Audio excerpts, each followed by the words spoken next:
Alright. It's 1:40 a.m. right now. I've been working on this for so long. Oh, so many things don't work the way you'd expect. Or that they just plain should. But this is the starting point for a mobile manufacturing and harvesting facility. We'll see how all this works.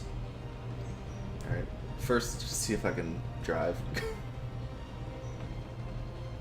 Alright, well, it's even slower and harder to stop than it was. Well, actually, I can probably fix that. Big wheels. I have creative naming.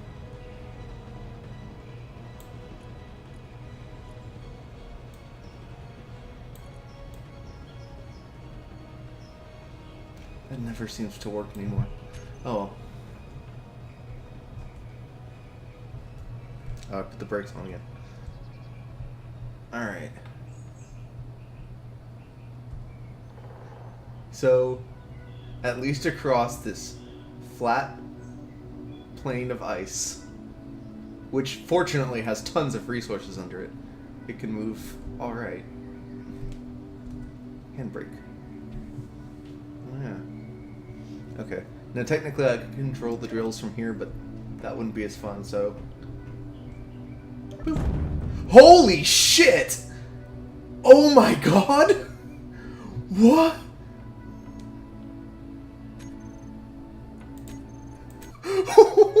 What? What? What happened? I don't understand. That button lowered the platform that I was standing on, and the ship exploded. I bet what happened is when I adjusted the strength and height on the suspension, it didn't actually work, as I pointed out. But when I moved that platform, somehow it triggered that, and all the wheels just fucking shot off and tore the ship apart and crushed me to death. Alright, well, we're back here. The elevator works. Let's just skip the part where I drive around this time. Okay, see, this is what I'm talking about. Like, hitboxes work really badly, especially with pistons. So this is how much clearance my elevator has to have to function. Otherwise, it would actually either destroy blocks or, more often, in some sort of impossible trick of physics, just like push against itself until the whole ship went flying off over the mountains. I mean that literally. It literally went over a mountain. One of the times I didn't die and was actually able to watch. Alright, I put the controls for this drill system down here. Alright, it's a promising start.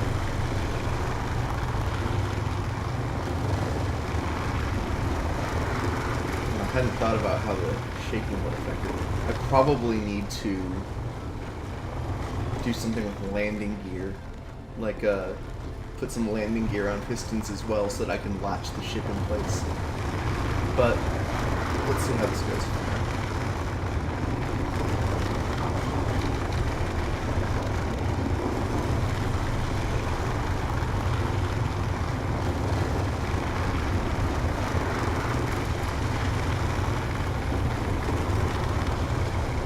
On the other hand, latching the ship in place while doing this might just cause the ship to tear apart, since even though I have the press on its lowest speed settings, it's still going maybe a little faster than the drills can actually keep up with.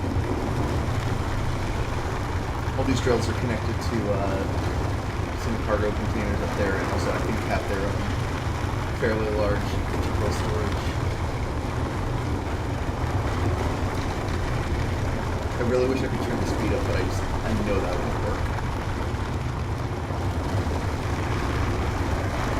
But yeah, the main purpose of this is to harvest this ice, because this ship runs on hydrogen fuel that you get from, you know, running a current through water.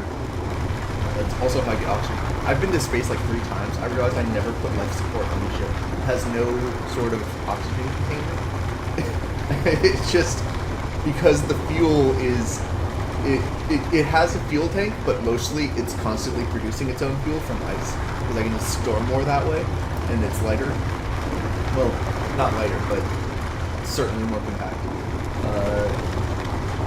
So I'm just constantly generating oxygen as a byproduct of flying, so I happen to be able to survive, but that ship has absolutely no life support other than the byproducts of its fuel generation.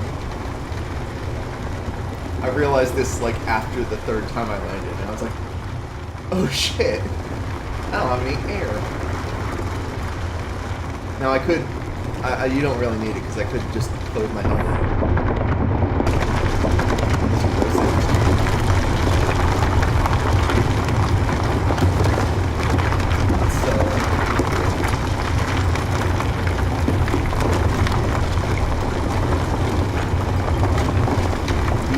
May be destroying themselves. No, okay. Those colors don't indicate damage I forgot. I've never used pistons before, like, today. They're all different colors because it means they're on different ships. Because the piston heads are technically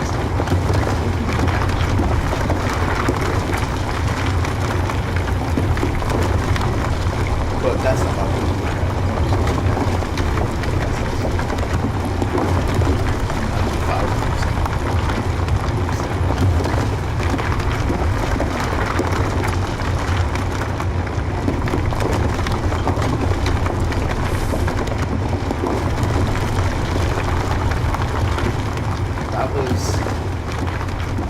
Well, okay, I was going to say a completely successful test, but I did explode and die one time. But by space engineer standards, I would call this a pretty successful test. Let's go ahead and crack the space rails. Might as well keep this. Tons of power. It'll probably pull up a little more ice on the wall.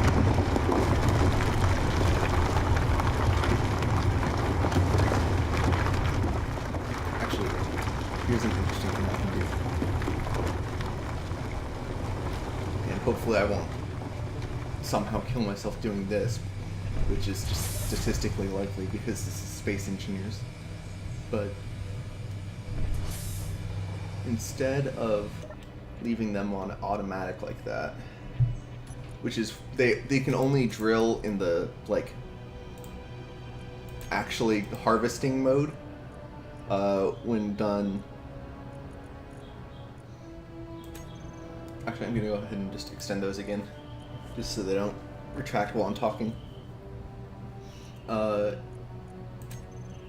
They can only be toggled on-off, and in on they just do the harvesting mode, but they also have an alternate mode that you can only really use manually,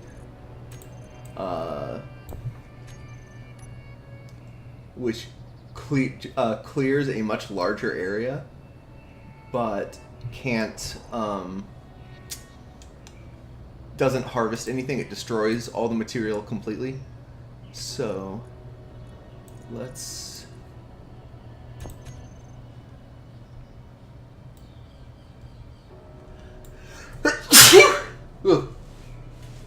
excuse me.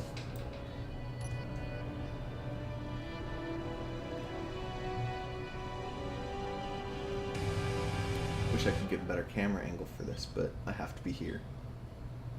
Are they retracting?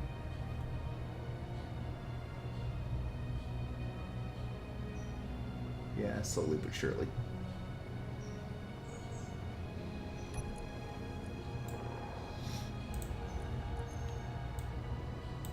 I'm gonna go ahead and triple that speed.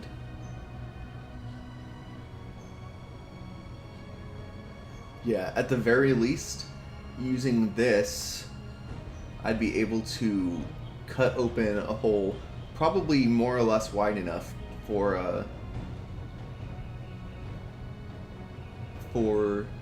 the ship to go in to do a more complete job, or to mine deeper than this thing can go.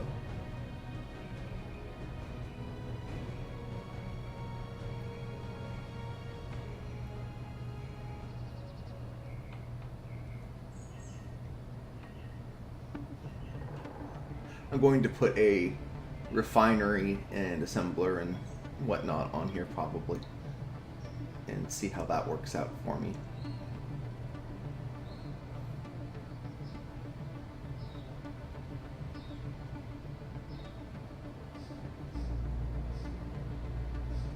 Alright.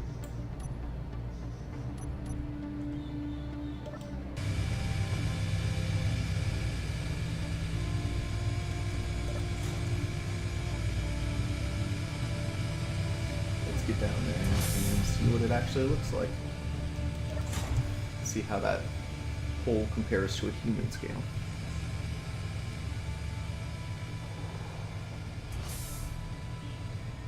Okay, well, the lift almost went into it. So yeah, that's a pretty big fucking hole in the ground, for sure. It looks like there's a piece of scrap metal down there, but hopefully that's just something I damaged before, because all the drills look just fine to me. I can no longer reach... Okay, apparently if I use the destroy drill mode, I can't reach the control panel anymore, which is a minor problem. A minor problem. A problem for miners. Alright. I'm gonna move this thing and just see how this compares to the ship size.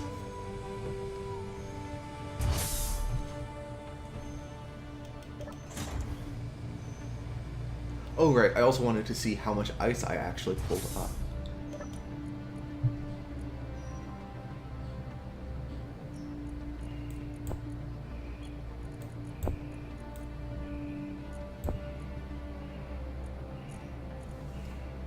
$352,000 kilograms. That's pretty good. That would fill the tanks on that thing like 10 times over.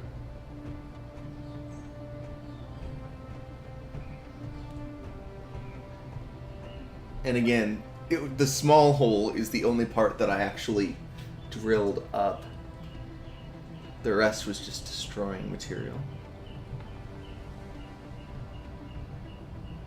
Alright, well I was able to safely roll off it, so that's good.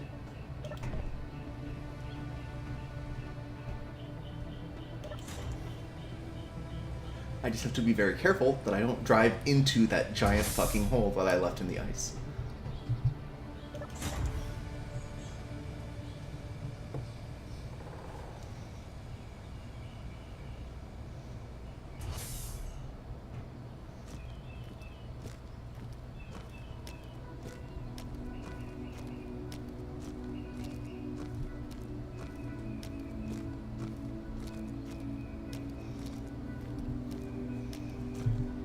Just also, the depth of that should be about 10 meters, because that's the maximum extension on one of those pistons, and the drills were just about scraping the ground when it started, but it does have a larger radius in destroy mode, so maybe more like 11 meters.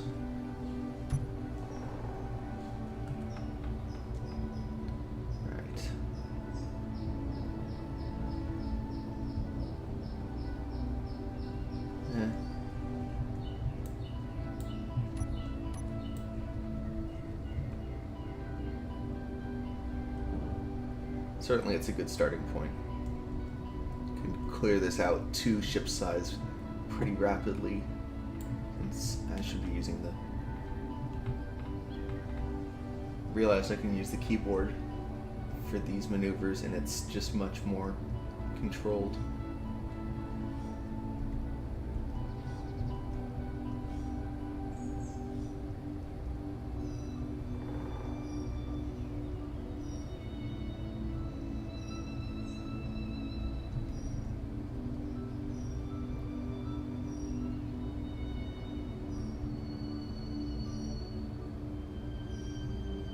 Whee!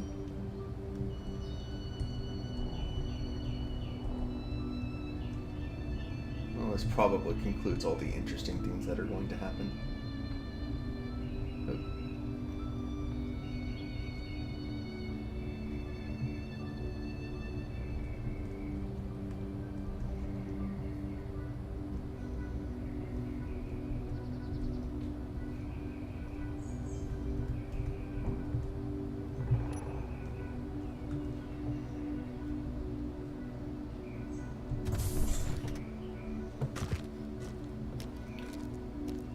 Yeah.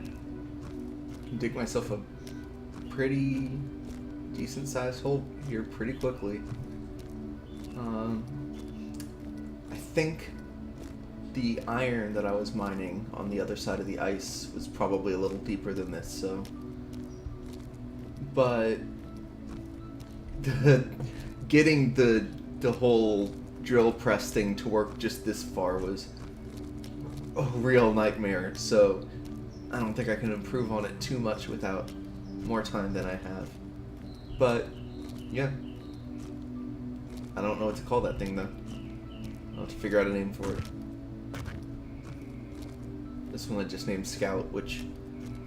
It was originally a small four-wheeled car with basically nothing on it, except wheels are even worse when small, and it basically couldn't drive in a straight line across a flat plane without flipping over at low speeds because the physics on the wheels just don't work very well. It has obviously grown a little bit since then. Now it's armored, can mine quite a bit. I even stuck a welder on it to help me build that monstrosity up there, because there's going back and forth for materials was a real hassle. Yeah. The end. Just get out of this one.